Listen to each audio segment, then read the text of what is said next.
Okey, Assalamualaikum. Hari ini kita akan teruskan dengan perbincangan set 4 soalan ada tulis semester 1. Okey, hari ini kita akan cuba habiskan soalan pada bahagian A, soalan 15 sehingga soalan 20 lah. Okey, baik, soalan 15.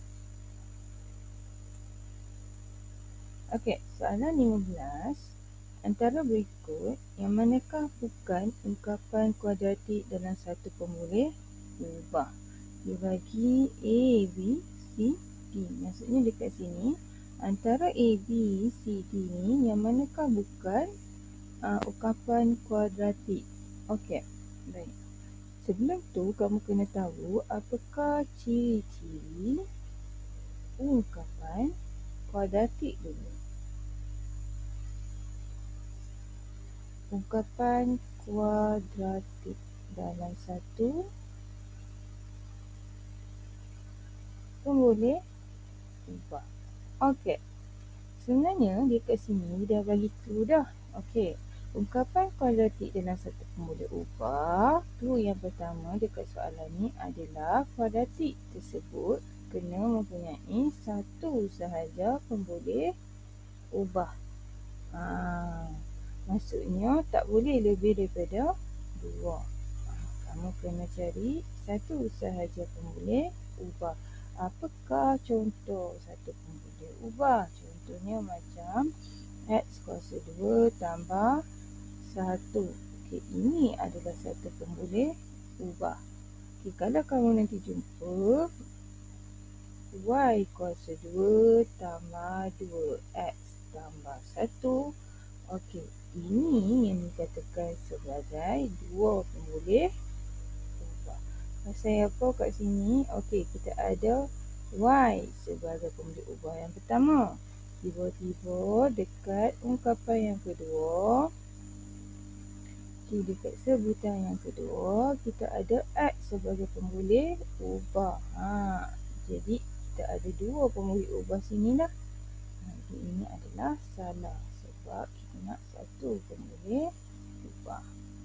Cuba tengok antara A hingga B, adakah lebih? Ada tak ungkapan yang lebih daripada satu pemboleh ubah?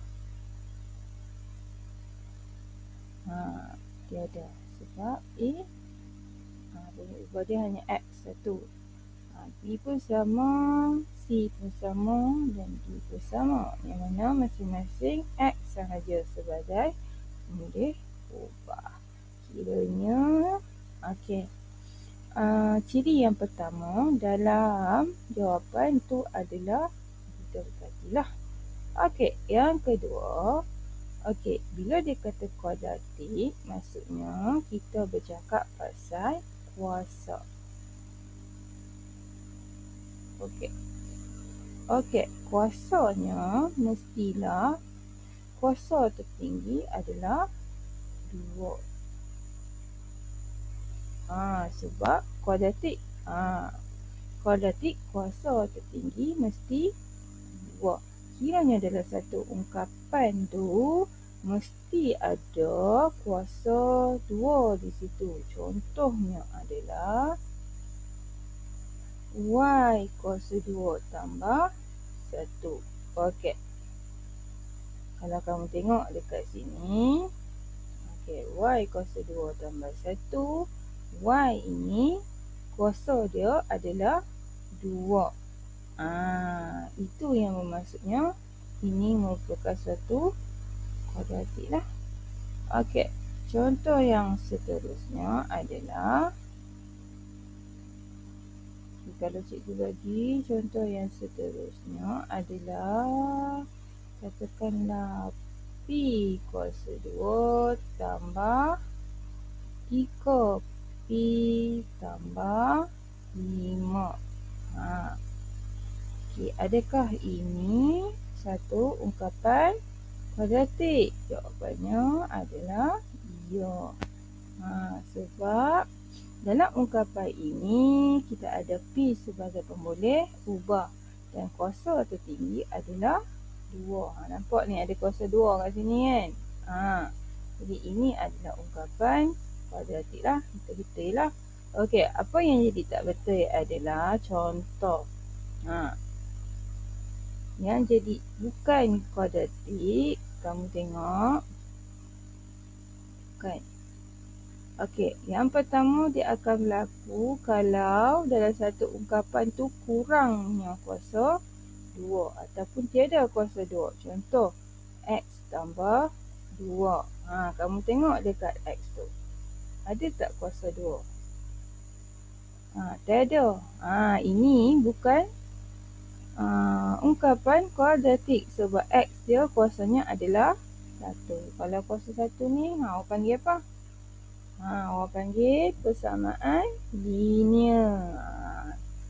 Ini adalah salah lah. Yang kedua, kalau dalam ungkapan tu tiba-tiba ada lebih daripada 3. Contohnya adalah Q kuasa 3 tambah 2Q kuasa 2 tolak Q tambah 1. Cuba tengok kat situ. Betul ke salah? Ini adalah salah lah. Sebab kuasa yang tertinggi kat sini adalah kuasa 3. Ada kuasa 3 kat situ. Tapi cikgu ada, kalau kamu kata, tapi kat sini ada Q kuasa 2, betul lah. Tak boleh. Sebab dia paling tinggi kuasa dia mesti kuasa 2. Dia tak boleh tiba-tiba sebelah dia ada kuasa 3. Ni tak boleh, ni salah lah. Kena? Okey, ini bukannya satu kuadratik. Faham? Kuasa tertinggi mestilah kuasa 2. Tapi ungkapan ni tengok-tengok kuasanya ada kuasa 3 yang paling tinggi. Jadi itu bukanlah ungkapan kuadratik. Okey, jadi berbalik kepada soalan antara A, B, C, D. Okey, cuba tengok kuasa dia. Mana yang menepati? Iaitu kuasa paling tinggi adalah kuasa 2. A mana menepati? B, cuba tengok kat situ, kita ada X kuasa 3. Tengok X kuasa 3. Nampaklah bulat-bulat ni. Kita ada X kuasa 3 kat sini. Adakah menepati? Tidak, sebab kuasa yang tertinggi kita adalah 2. Mesti kuasa 2. Jadi jawapannya adalah B. Kalau siapa nak tengok jawapan C, cuba tengok jawapan C pula. Bagaimana dengan kuasa X dia? Ni kuasa X tertinggi adalah kuasa 2. Jadi betul lah. D, D pun betul. X yang tertinggi adalah kuasa 2. Jadi betul lah. B bukannya suatu ungkapan kuadratik. Okey, baik. Seterusnya C. Okey, soalan C senang. Sebab ini basic, kembangkan lah. Kamu boleh kembangkan macam biasalah. So, macam mana nak kembangkan? Tak apa, cikgu tunjuk. 4P dalam kurungan tolak P. Okay, ni cikgu sudah balik. Okey, bila kita nak kembangkan, kita ambil arrow, kita pergi ke 1 macam ni. Ini dah teknik kembangkan. Maksudnya darab tau. So 4P darab 1, kita akan dapat 4P. Okey. Lepas tu sebab ada lagi 2 sebutan, ambil lagi 1. 4P tolak negatif P. Okey, jadi kita akan dapat negatif 4P kuasa 2. Okay, so, jawapannya adalah P. Okay. Okey, seterusnya soalan 17. Dia bagi 3X tolak 1 darabkan dengan X tolak 5. Ini pun adalah soalan kembangkan lah. Okey, kembangkan. Senang sahaja. Okey, kita tulis balik soalan. 3x tolak 1, x tolak 5. Okey, baik. Okey, apa yang berlaku? Kamu kembangkan satu-satu. Okey, kamu ambil sebutan 3x ni, kamu kembangkan dekat sebelah. Okey, jadi 3x darab x. Fikir dekat comak. Okey, 3x darab x, kita dapat 3x kosong 2. Sama dengan tulis kat depan ni. Okey, so 3x tolak 5, kita akan dapat negatif 15x. Sebab positif darabkan dengan negatif, kita akan dapat negatif lah. Jadi negatif 15x. Okey, lepas tu. Okey, 3x dah kita darabkan. Kita darabkan pula dengan negatif 1. Negatif 1 darabkan dengan x, kita akan dapat negatif x. And then negatif 1 darabkan dengan negatif 5, kita akan dapat positif 5 lah. Ya, nampak tak kat situ? Okey, baik. Okey, lepas tu, okey, ini dah tersusun elok. Kita boleh selesaikan lah.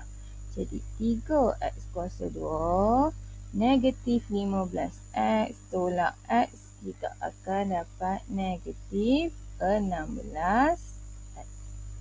Tambahkan dengan 5.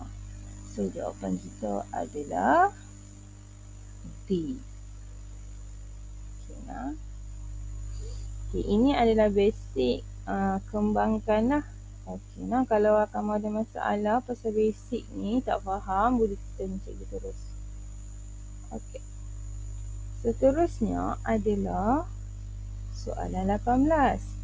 Jika P kuasa 2 tolak 4P tambah 4 sama dengan P tolak X darab dengan P tambah Y, maka nilai buat X dan Y yang mungkin adalah, dia bagi, bisa jadi nilai X dan Y. X sama dengan berapa, Y sama berapa. Okey, apa yang berlaku dengan soalan ni? Ini merupakan soalan pemfaktoran. Okey, pemfaktoran. Pemfaktoran ini kamu boleh pakai kalkulator lah. So, maksudnya kat sini, daripada satu ungkapan ini, ungkapan kuadratik, kita kena hasilkan dalam bentuk seperti inilah. Bentuk seperti ini kita akan buat pemfaktoran lah. Pakai kalkulator sahaja pun boleh. So, cikgu tulis balik. Kita punya ungkapan adalah P kuasa 2 tolak 4P tambah 4. Okey, kalau kita nak pakai kalkulator, kena pastikan apakah A, apakah B, apakah C daripada ungkapan inilah. Jadi A kita adalah 1, B kita adalah, tengok perkali dia. Di sini 4 kan. Depan dia adalah operasi negatif, betul tak? Operasi tolak. So B kita ambil tolak 4. Okey, C sama dengan 4. Okey, nah. Yang A ni cikgu ambil 1 sebab P kuasa 2, depan dia tak ada apa-apa kan. Tak ada apa-apa, nombor bukan bermaksud kosong lah. Maksud dia adalah 1. Okey, so kita dah dapat lah kan. Okey, baik. Jadi kita boleh tekan kalkulator lah. Sebelum tu kita buat ni. P sama dengan berapa, P sama dengan berapa. Dan kita buat bracket kat atas dia. Dua bracket adalah penting. Sama dengan kosong. Okey, so kita tekan kalkulator. Mana kalkulator ni? Okey. Kita tekan kalkulator, tekan on. Okey. So, kita nak pergi kepada equation kita kan. Okey, equation kita tadi adalah tekan kepada mode. Okey, tekan pada mode sebanyak 4 kali sehingga kamu dapat equation EQN. Maksud dia equation. Okey, EQN ni bawah dia nombor 1. Tekan nombor 1. Okay, pergi kepada arrow sebelah kanan, degree yang kedua. Okey, nah. Degree kedua. So, dia tanyalah A berapa? B berapa? C berapa? So, tadi soalan kita tadi, soalan 18. Tadi kita dapat A sama dengan 1, B sama dengan negatif 4, C sama dengan 4, betul? So, kita masukkanlah nilai di dalam kalkulator kita. A sama dengan 1. Sama dengan. Tekan sama dengan. Okey, B negatif 4. Tekan sama dengan.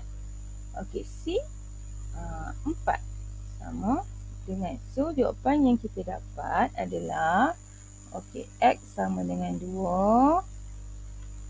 Lagi satu jawapan sama dengan 2 juga. Okey, maksudnya dekat sini nilai P kita adalah 2.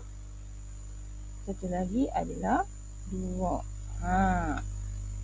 Kalau kamu tengok kalkulator dia bagi kat sini kan, sama dengan kan. Itulah jawapan dia. Sebenarnya nilai kuadratik kita 2, satu lagi 2. Mesti ada 2 nilai nah. So P kita sama dengan 2. Satu lagi nilai P sama dengan 2. Okey, jadi bila kita buat dengan kalkulator, kita kena patah balik dekat sini. Cikgu pernah ajar hari tu. Bila dah cari nilai, kita kena patah balik sebab kita kena tunjuk dalam bentuk pemfaktoran.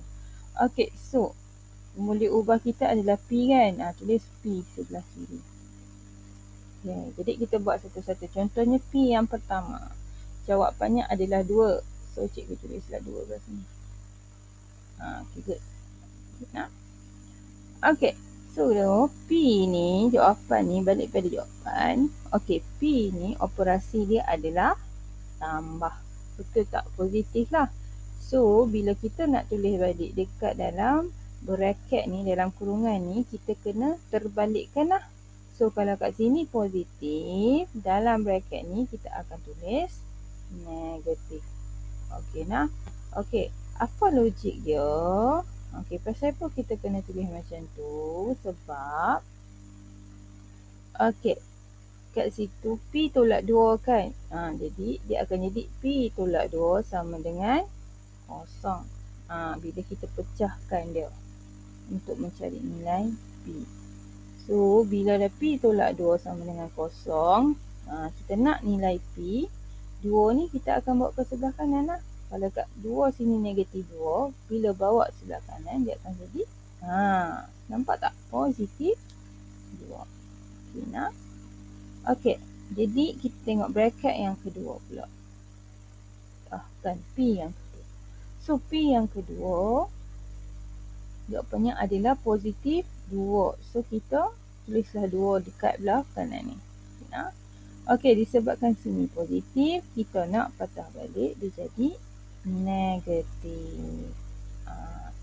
Samalah juga konsep dia. P tolak 2 sama dengan kosong. Kita nak nilai P, jadi P sama dengan 2. Okay, nah? Okey, so ini bukan jawapan dia. Jawapan dia ni. Dia suruh cari nilai X dan Y. So, okey, kita bandingkan. Okey. Ini yang pemfaktoran dengan dalam soalan.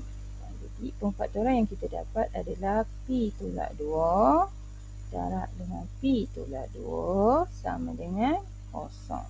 Okey, nah. Dalam soalan adalah P tolak X, P tambah Y. Okey. Jadi kita boleh buat perbandingan. Macam mana nak buat perbandingan? Tengok kat sini. Sini X kan? Okey, buat macam ni.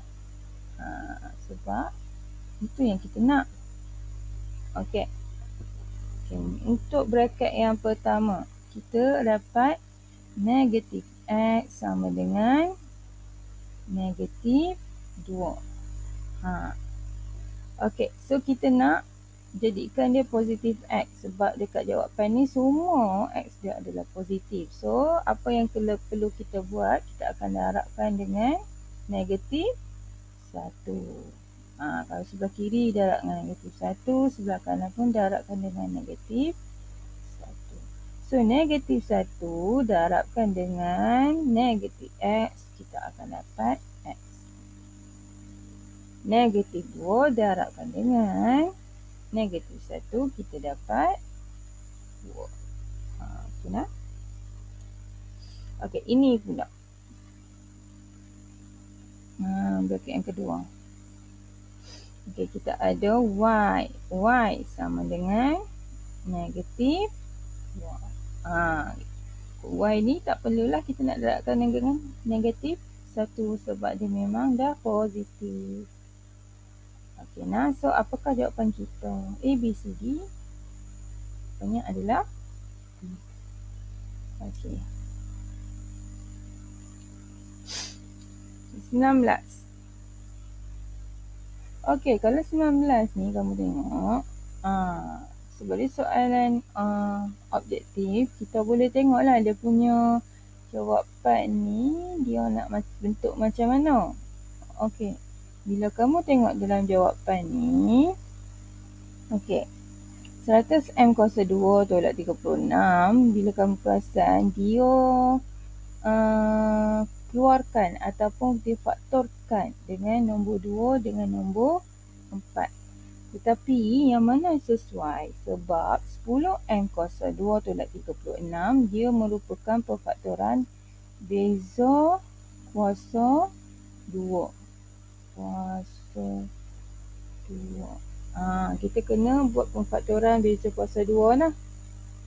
Jadi mana yang sesuai? Okey, nah. So, kita pergi kat kalkulator kita. Soalan 19 kan?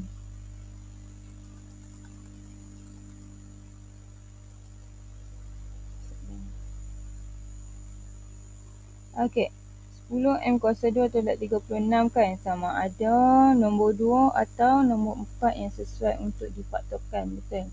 So, mula-mula kita clearkan, tekan shift, tekan mode, tekan 3, clear. Okey.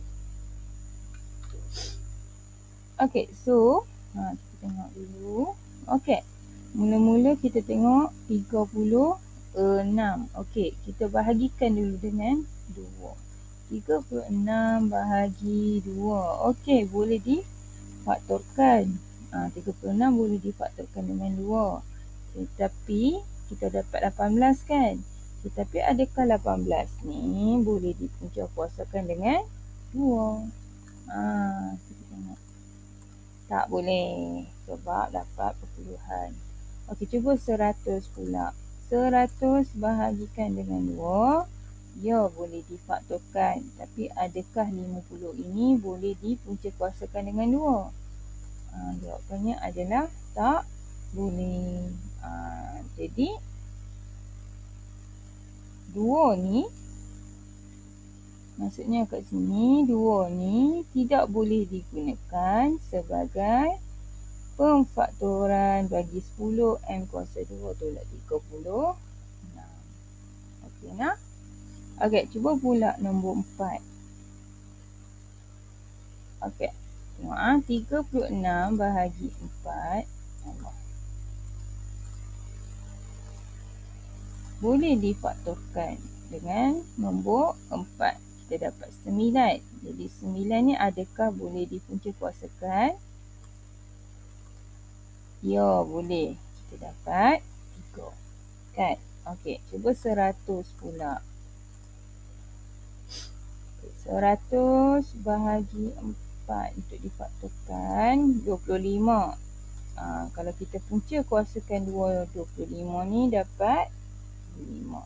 So, 4 ni bolehlah diguna pakai. Kita boleh faktorkan dengan 4 lah. Nampak tak kat situ? Sebab apa cikgu kata pentingnya punca kuasa? Sebab dia punya pattern ni adalah beza kuasa 2. Okey nah. Ni kita kena buat pemfaktoran kuasa 2. Sebab itulah kena tengok sama ada mana yang sesuai antara 2 dan 4. So jawab. So 4 yang sesuai. Jadi kita faktorkan dulu menggunakan nombor 4 lah. So cikgu tulis balik 100n kuasa 2 tolak 36. Kita faktorkan dengan 4 dulu. Kita dapat berapa tadi? 25m kuasa 2 tolak 9. Kan? Betul?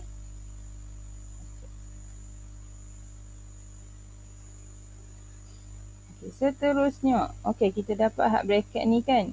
Yang bracket ni lah kena buat beza kuasa 2 sepunya. Maksudnya, kena buat dalam bentuk A kuasa 2 tolak B kuasa 2. Supaya kita boleh buat dalam bentuk A tolak B darab A tambah B.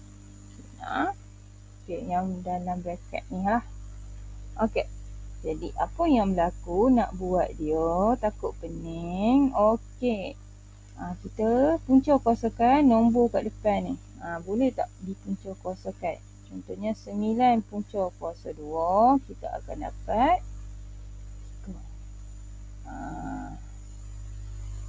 jadi kita tulislah kat sini. 3 kuasa 25 pula. Punca kuasakan 25, kamu akan dapat 5 kuasa 2. Tulis kat situ. Macam mana cikgu nak tahu punca kuasa ni? Tekanlah kalkulator. Tekan kalkulator masing-masing. Punca. Ni punca kuasa ni. Simbol dia. 9. Ni 9 ni saya tahu. Sama dengan. Nampak? 3. Jadi satu lagi punca kuasa 25. Tekan 2, tekan 5. Sama dengan dapat 5. Tekan kalkulator saja. Okey, dapatlah 5 dan 3. Allah. So yang lain kita susunlah balik macam biasa. Nah. Ni M kuasa 2. Tulis balik. Tolak sini 4. Nampak tak? So 4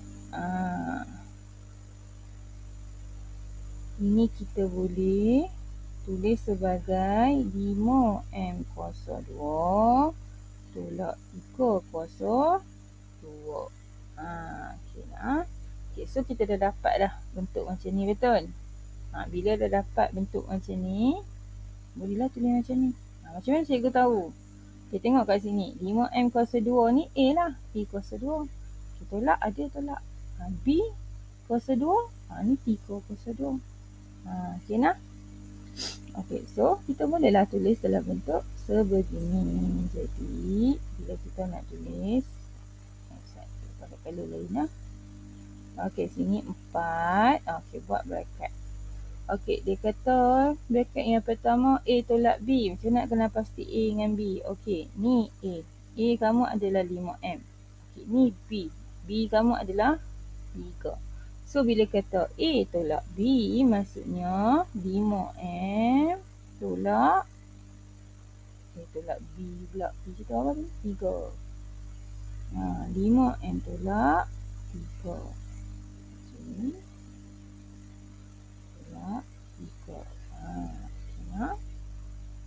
Okey, satu lagi bracket A tambah B. Okey, A kita 5M tambah B kita adalah 3. Okey nah.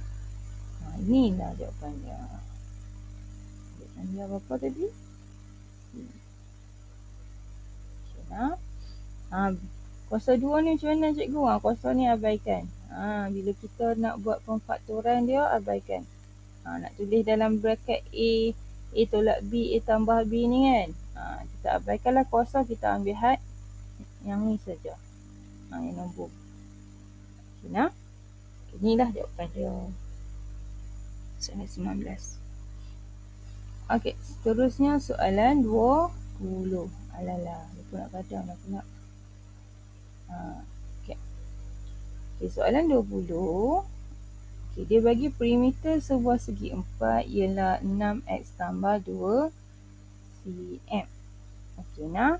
So, ini adalah ayat yang pertama. Okay, apa maksud perimeter adalah pentambahan keliling. Kita kena tambah keliling tu lah. Okey, diberi panjangnya ialah 2x tolak 3. Panjang. Itu adalah poin yang kedua. So, kita lukislah dulu. Kalau tak faham, kita lukis tempat dia macam mana. Gitu.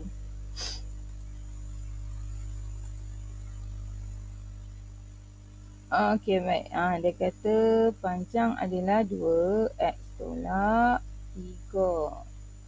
Betul? Okey, perimeter sama dengan 6x tambah 2. Okey. So, dia kata ungkapkan luasnya dalam cm sebagai satu sebutan. Okey, luas adalah kat sini panjang luas, panjang darab, lebar. Okey, kita tahu panjang dia tapi lebar ni kita tak tahu. Betul? So, perkara yang pertama adalah kita perlu cari apakah lebar dia. Okay, nah. Jadi, apa yang perlu kamu buat? Kita kena cek lebar dia dululah. Panjang dah tahu dah. So, perimeter ni adalah pertambahan keliling. Kita kena tambah keliling ni. Itu maksud perimeter. So, perimeter dia adalah kita ada 2x tolak 3 kan. Sini 1, sini 1, betul. So, jadi 2 tolak 2x tolak 3 tambah 2 kali lebar. 1 kat sini, 1 di sini. Okay, so, 2 lebar. Tak lebar ke tak tahu. X tambah 2. Nah. So, kat sini kita boleh kembangkan lah. Bila kita kembangkan, kita dapat 4x. Sini 2. Darab dengan negatif 3, kita dapat negatif 6. Tambah 2 lebar.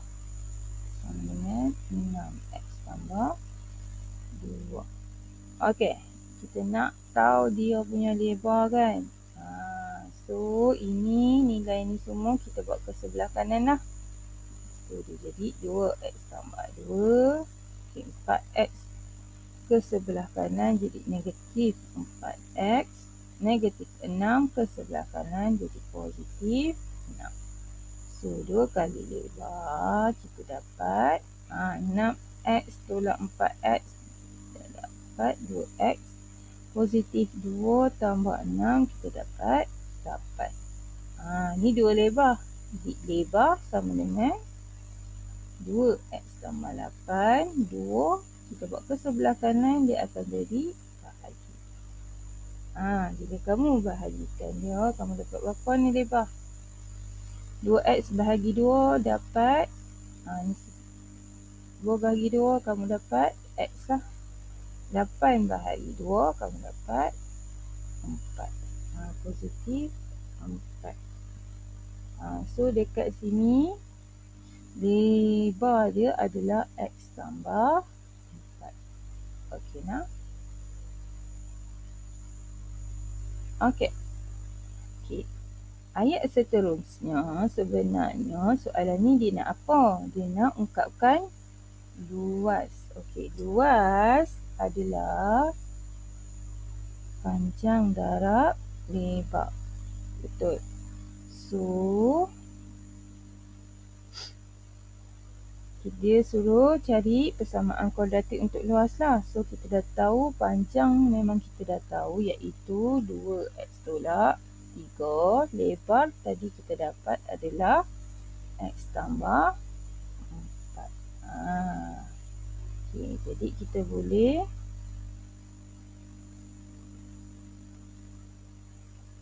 Kita ni kembangkan saja. Jadi 2x darab dengan x, kita dapat 2x kuasa 2. 2x darab dengan 4, kita dapat 8x. Lepas tu seterusnya nak katakan apa pun tak tahu ni. Okey, negatif 3 darabkan dengan x, kita dapat 3x. Lepas tu negatif 3 darab dengan 4, kita dapat negatif 12. Betul? Okay, jadi kita selesaikan. Kita dapat 2x kuasa 2. Okey, 8x tolak 3x, kita akan dapat 5x. 8 tolak 3, 5 lah. 5x. Tolak dengan 12. Jadi inilah jawapan dia. Apa jawapan dia? C. 2x kuasa 2 tambah 5 tolak 2. Okey, itu sahaja. Ini bahagian B. Bahagian B kita akan mula bincangkan pada minggu hadapan lah. Okay, jadi inilah jawapannya. Ada soalan? Kalau ada soalan boleh hubungi Cikgu Lana. Okey, itu sahaja kelas video pada hari ini. Terima kasih.